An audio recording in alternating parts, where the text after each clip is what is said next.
Hey guys, so in this video I'm going to be talking about professionalism and networking again, and this is going to be an episode on LinkedIn. So I guess to start off with, right, is for a lot of you who might not know what the platform is, I just want to explain what it's used for, things like that. So and why you should really care about what this tool is and what it can do.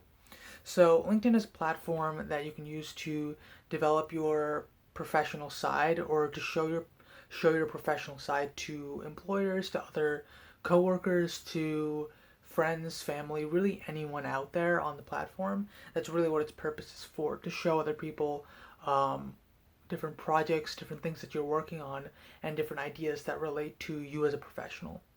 So, what you want to start out with this is to create a network of people who are friends, family, coworkers, employers, things like that, or people like that. And then from there, you use those existing connections to meet new people. And that's really the essence of what this platform is used for. Now, the other thing that you want to do on this platform is learn from people with more experience and really to learn as much as you can, because a lot of other people, whether they be older, younger, whatever, have different experiences from one another. And if they're sharing their knowledge, their ideas, things like that on a platform like LinkedIn, that is a great way for you as an individual to learn from other people.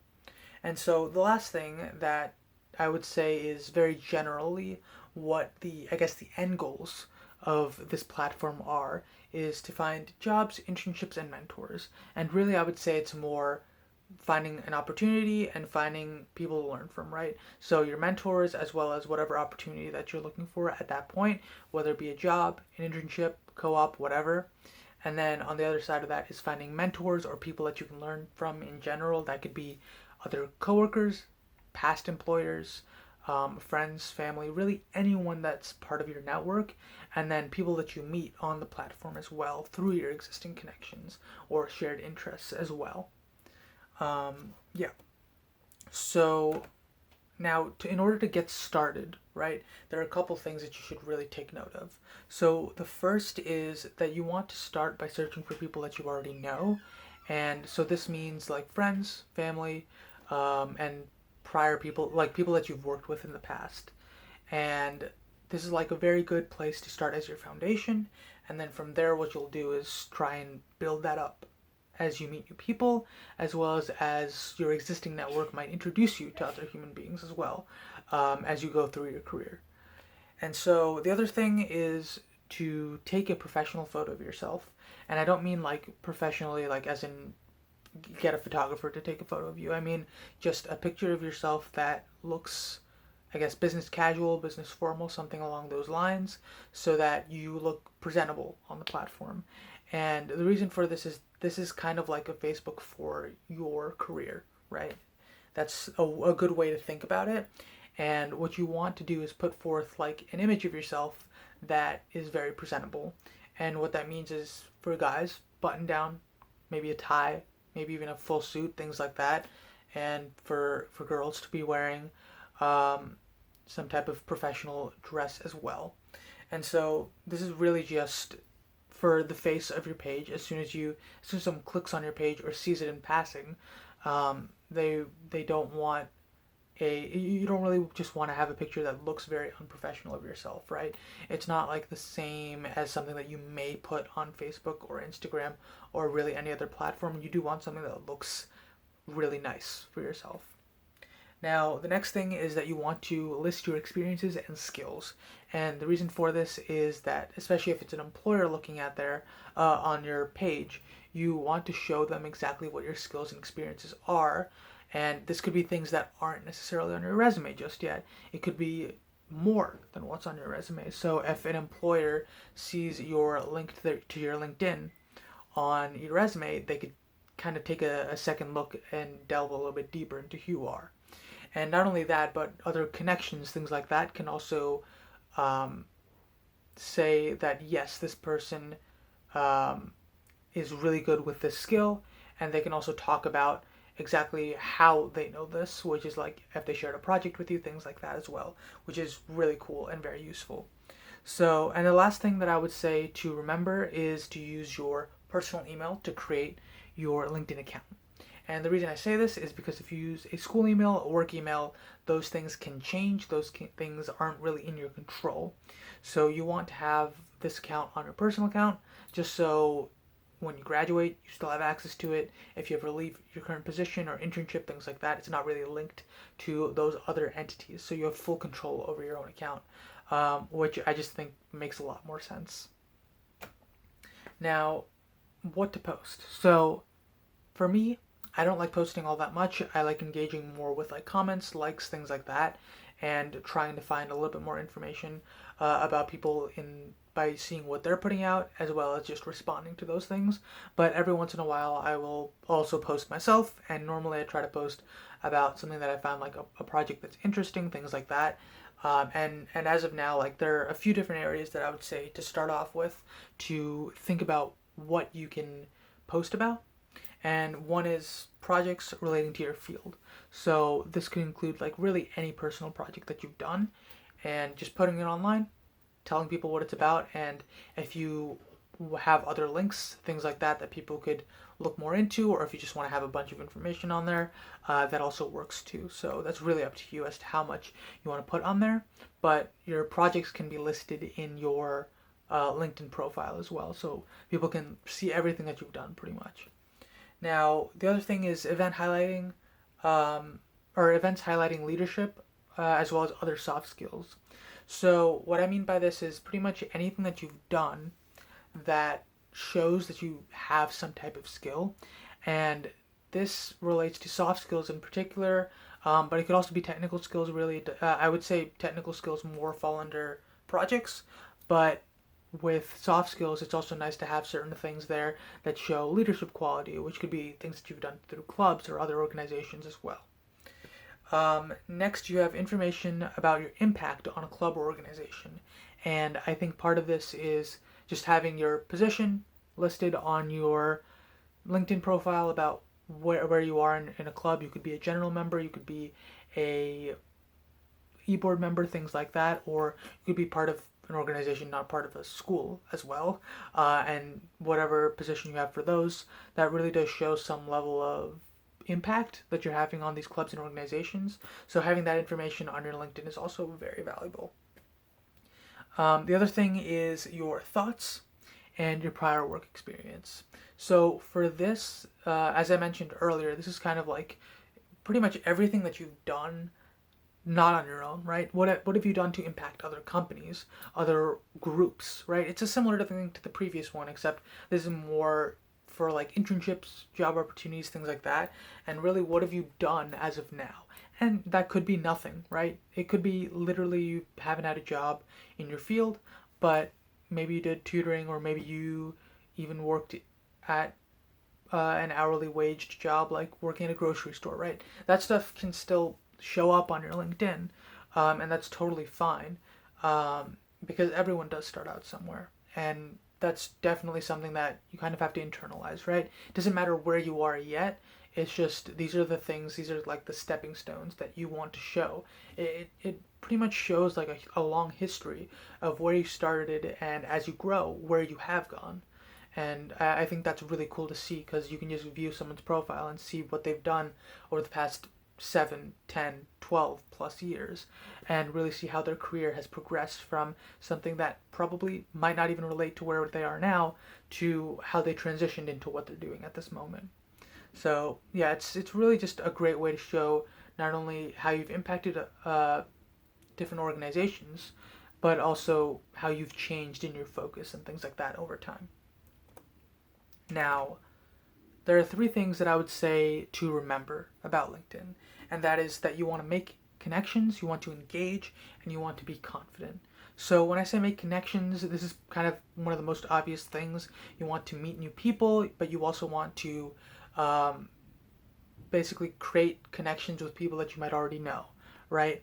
You want to find people that you share common interests with.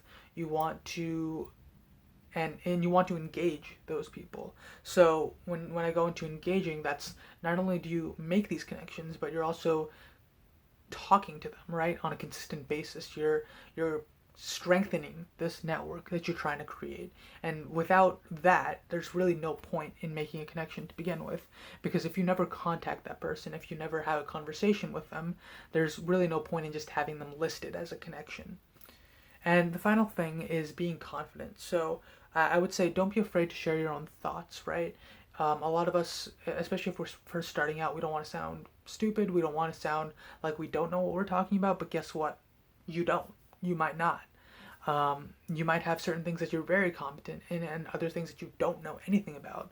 And part of that is just asking questions to other people to try and learn. This tool is so useful for starting conversations where you can learn how to use tools. You can learn how to get information about different skills and things like that. So definitely just be confident. Understand that you might not be at the skill level that you want to be at, but you can use this platform to not only build your confidence over time, but also to build your competency and things like that. And it's just a matter of not being afraid to ask questions. Okay, so that's all the slides that I have for now, but what I'm going to be doing is transitioning over to my actual LinkedIn, and then I'm going to be discussing what a few things about my page and things like that, and just to give you a general idea of what I've done and what you could be doing to first start out on your page as well. Okay, so this is my LinkedIn profile at the moment. So as you guys can see, I have like my profile image here, I have my name, I have one of my positions here, and then my location, my general location, number of connections, contact info, some other info as well. And so as you scroll down, there are a bunch of different sections here that show different things about yourself, and you can add and remove different things here. So what I would say first is that once you create your profile, what you want to do is edit your URL, because you can control what your LinkedIn URL is. So what you want to do is, like, I chose this one here because that one just worked for me. It was free and it was fairly close to my full name anyway. So that's why I decided on that one. And the default one has, I believe, just a bunch of numbers, or it might have part of your name, things like that. It's just randomly made, the original one. So, yeah, I would definitely recommend making changes to that so that you have your own easy to read, customized LinkedIn name that you can put on your resumes as well. So as you scroll down here, right, what you see is an about section. And this is where you just talk a little bit about yourself. Some people have larger sections. I only have a couple sentences there. And a lot of this stuff, for me, I still need to go back and update, because it has been probably a couple months since I last looked at a couple of these things. I definitely updated my experience recently, but the about page I haven't really touched in a long time. But in any case, what you see here is like different sections that you can add, and this really depends now on what you want to be visible on your LinkedIn profile. I would suggest definitely having some background sections if you have work experience, education, certifications, volunteer, any of this stuff. I would say highly recommend you put that stuff on there. Now, education, your education could just be high school, could be high school, college. It could be high school, college, beyond, whatever. That could include grad school, things like that as well. It really depends on what your skill level is there. Same thing with work experiences and really anything else here. Not all of your licenses, certifications have to do directly with your position. It could be certain trainings or certifications that you have that you just want people to be aware of, things like that. Could be good to have on your profile as well. Now, the other sections, obviously, you do want some type of intro or about section. I would say that one of these is definitely vital and very important. Now, as you go through, you'll see a bunch of different things like posts, articles, links, things like that, and each of these sections have different things, and you should go through them and see what works best for you. But I would definitely recommend, if you have some stuff to put in background, put in some background. I use the About page just to be like a little bit of an intro. You could also use the intro section as well. And then I would definitely have skills on there. So those are the few things that I would highly recommend that everyone has on there to start. Now from there, you'll be creating your network. So on my network, you can actually go and see all your connections, things like that, and you'll also get recommended connections from there as well. So yeah, and I believe you can also post your resume on here somewhere, though I'm blanking on exactly where that is. And there are a couple other things that you can put on here as well. So really, this page is customizable for you, for what you want on your page to be visible to other people, and really just it's just up to you what you want to do with this. So yeah, that's really all I had to say for this video. I hope you guys enjoyed, and I will see you guys in the next video where we will be discussing GitHub.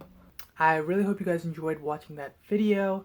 Let me know what you guys thought in the comments below. Let me know if there's anything that you would have liked to see in the future, or anything that you would have rather seen in the video itself. Things like that. I really do want to see your feedback and see how I can improve. And the other thing that I would say is, if you're interested in watching more from me, you can look at the links, I believe right here, if I'm not mistaken. And what you'll see are videos, or a playlist for the rest of my professionalism videos, as well as another playlist for the Owlboy project. So if either of those things seem interesting to you, please take a look. Regardless, I hope you choose to subscribe, and I will see you guys in the next one. Bye.